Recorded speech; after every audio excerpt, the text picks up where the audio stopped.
एक महिला की स्पीच सुनिए।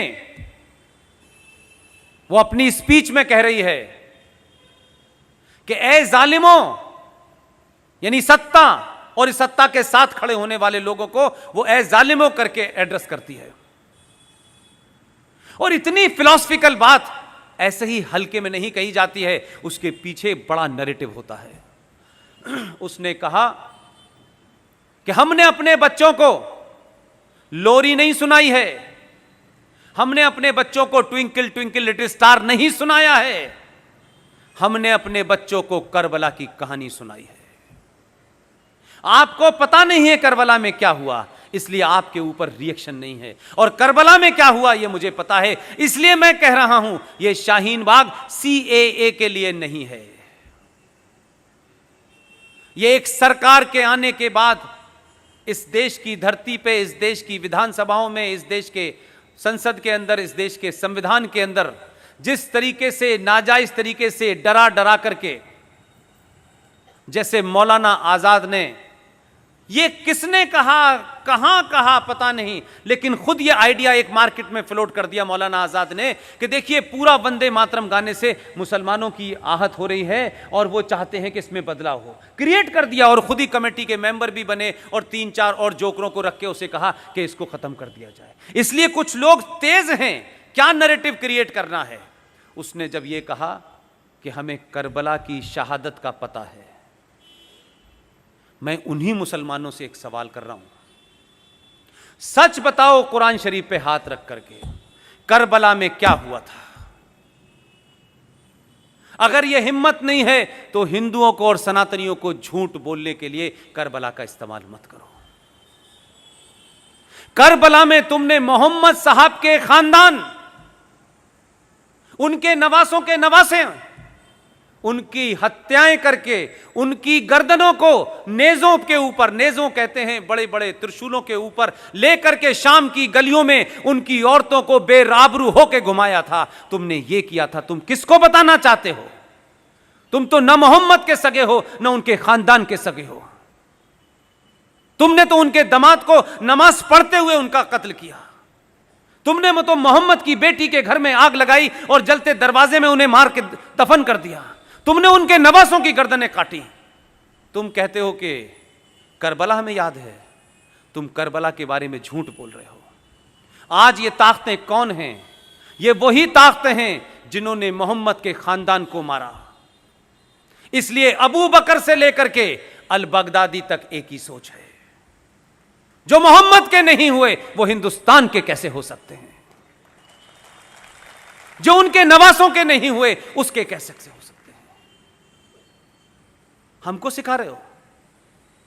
हमने तो और हमारे DNA में तो राजा दाहिर सेन का इतिहास नहीं पढ़ा है तुमने, और मक्कार इस देश के इतिहासकारों ने पढ़ाया नहीं है, और हमें यह जिज्ञासा नहीं है कि हमारे पूर्वज कौन थे। राजा दाहिर सेन सिंध का आखिरी राजा था, उसका इतिहास पढ़ लेते, तब भी मुसलमान अपनी मुंह नहीं खोलता आपके सामने। मोहम्मद साहब के परिवार में नवासों के नवासे जो भी रह गए थे, राजा दाहिर सेन ने अपने किले में उनको छुपा करके शरण दी। लेकिन बदकिस्मती और ट्रेजेडी देखिए कि कासिम जो चला था वहां से, पूरा नाम उसका क्या है, मोहम्मद बिन कासिम। जो मोहम्मद बिन कासिम आया उसने खानदान के खानदान मारे, मोहम्मद साहब के खानदान को मारा। राजा दाहिर उनके खानदान को बचाते बचाते लड़ते लड़ते शहीद हो गया, लेकिन मोहम्मद के बच्चों पे उसने आंच नहीं आने दी। उस मोहम्मद बिन कासिम ने मोहम्मद के खानदान को मारा। पाकिस्तान का आज हीरो मोहम्मद बिन कासिम है।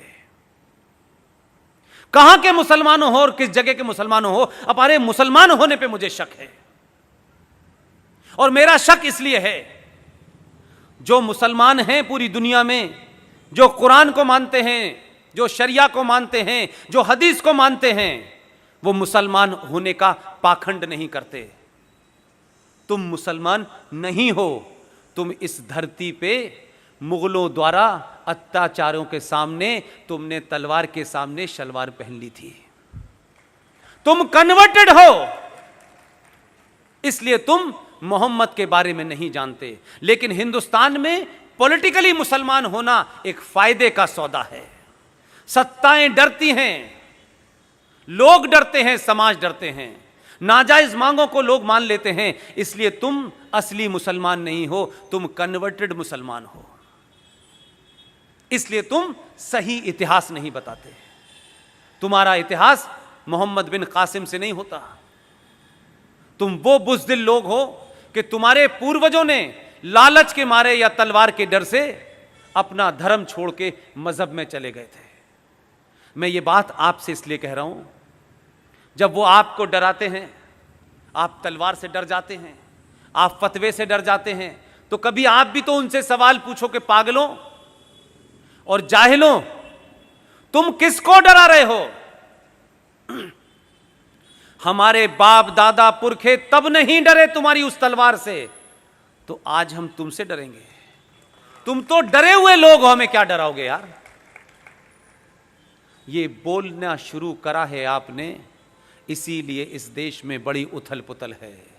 इसलिए लोगों को मोदी नाम की जो चीज है, ये कोई शख्स नहीं है, मोदी कोई एक इंसान नहीं है। मोदी 1000 साल के बाद, 1000 साल पे सनातनियों पे 2 अत्याचार जो जुल्म हुए हैं, उस जुल्म को समाप्त करने वाली एक खुटी है जिस पे मोदी टंगा हुआ है।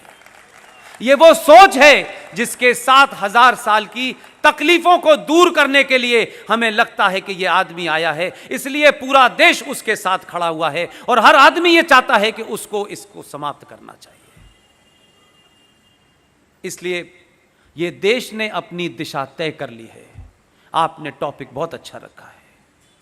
अब मुझे और आपको, सौरभ भाई ने अपनी दिशा तय कर ली है, मैंने अपनी कर ली है। बहुत सारे लोग इस देश में, चाहे वो विवेक अग्निहोत्री जैसे फिल्मकार हों, वो भी बहुत पैसा कमा सकते थे 2 गाली देकर के भारत के सनातन को, 2 गाली देकर के देश के सरकारों को। वो भी क्या कहते हैं, उस लाइन में खड़े हो जाते जहां बहुत सारे राइटर और एक्टर हैं जो उनकी मर्जी के बगैर पैसा नहीं लेते। खड़े हो सकते थे, लेकिन विवेक अग्निहोत्री ने भी वही रास्ता चुना जो सौरभ भाई ने चुना, जो मैंने चुना। और उन्होंने रास्ता चुना इसलिए एक पिक्चर बनाई जिसका नाम है ताशकंद फाइल। वो देश की पहली ऐसी पिक्चर है जिसमें स्क्रिप्ट नहीं लिखा गया है, सारा डॉक्यूमेंटेशन है। कोई अपनी तरफ से उसमें नैरेटिव पैदा नहीं, सिर्फ डॉक्यूमेंट के आधार पर। और ये डॉक्यूमेंट भारत से और पूरी दुनिया से लाके बनाए गए। वही शख्स फिल्म बना रहा है कश्मीर फाइल। आप सब लोगों से मेरी विनती है, ऐसे लोगों को आप कैसे ताकत दे सकते हैं, यह आपको तय करना है। इसलिए कि वैसे ही बड़ी मुश्किल के बाद एक मौका आया है। इसलिए मैं कहता हूं 4 साल का समय नहीं है, यह 4 साल के समय को 400 साल में कन्वर्ट करना है। बहुत पैसा आपने कमाया होगा, बहुत रुतबा कमाया होगा, कोई याद नहीं रखता है। दुनिया में किसी बड़े आदमी का नाम नहीं आता है कि उनकी 500 इंडस्ट्री थी, उनकी उसमें बड़ी फैक्ट्री थी, उनका हीरे का। कहीं पढ़ा आपने इतिहास में? इतिहास में धारा के विपरीत जाके जो खड़े होते हैं उन्हीं का नाम आता है। धारा के विपरीत खड़ा होना बहुत मुश्किल था, लेकिन आज बहुत आसान है।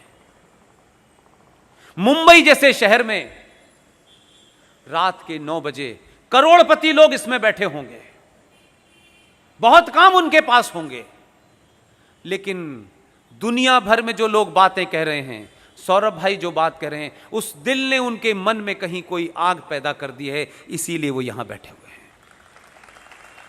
यहां से आपको ना कोई टिकट मिलने वाली है, ना यहां से कोई आपको पद मिलने वाला है, ना कोई नया कॉन्ट्रैक्ट मिलने वाला है, लेकिन आप सब कुछ जानना और जीना चाहते हैं। ये भूख आपको दिल्ली से, अपने अपने घरों से उठा के लाई है। नीना जी 3.5 घंटे का सफर करके आई हैं, जितनी देर में मैं दिल्ली पहुंच जाता हूं। कोई बात जरूर है, इस लॉ को जलाए रखिए। ये समय कम है, लड़ाई बहुत है। अपने बीच में फैले हुए कंफ्यूजन को दूर करिए। अपने बच्चों के साथ बैठिए जो जिनको मार्केट में कंफ्यूज कर दिया गया है।